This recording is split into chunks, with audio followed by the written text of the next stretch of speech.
Alright, so meron pa tayong Xbox dito, wala siyang hard drive. So gumawa ako ng external hard drive. So nilagyan ko siya ng Aurora, andun yung mga games. So dun siya magbo-boot. Naka RGH3 po ito. So try natin, share ko lang to. Dito siya magbo-boot. So para madali siyang tanggalin at madali ding magkopya ng mga games. So tingnan natin kung gagana, pero alam ko gagana yan.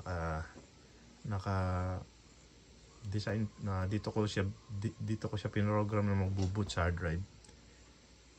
Naka-program dun sa hard drive mismo. Okay, let's try. RGH po yan. So mga 4 seconds, 5 seconds pagbo-boot yan. Press on. 1 2 3 4 Milaw na. So yan. Magbo-boot yan sa Aurora.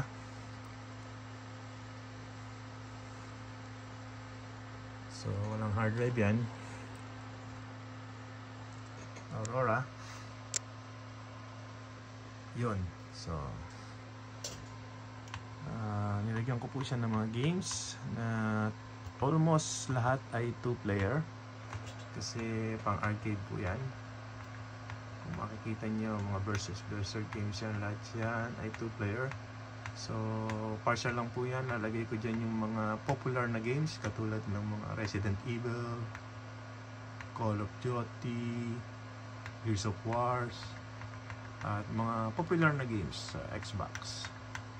So yan, NBA hanggang 2K18 lang po ang NBA ng Xbox 360. So huwag na po maganap. So yan lang yung mga available ko sa ngayon, pero meron pa akong hindi na mga nare-rip na CD. So yan po, mga Devil May Cry, lalagyan natin yan. Isa sa mga paborito kong games yon sa Xbox. Devil May Cry 4, 5. Yan. So yun po, pwede nyo pong gawin yan.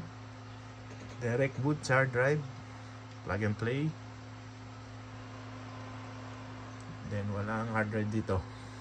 Kasi pag dito nyo kasi yung hard drive, nilagay yung hard drive, pag binunot nyo yun, depende kung may software. Meron po akong software na luma, pwede kong kopyahan direct, pero ganun din po, mabagal. Mas mainam pa sa Xbox na lang ko kopyahan. Isasaksak yung hard drive sa Xbox, matagal din pong magkopya. So ganito na lang ginagawa ko. At ganyan din yung ginagawa ng iba. Kaya kung makikita nyo bang arcade, nasa labas yung hard drive kasi madaling mag-kopya ng games dun sa external hard drive. So yun lang. Yun po. Kita nyo.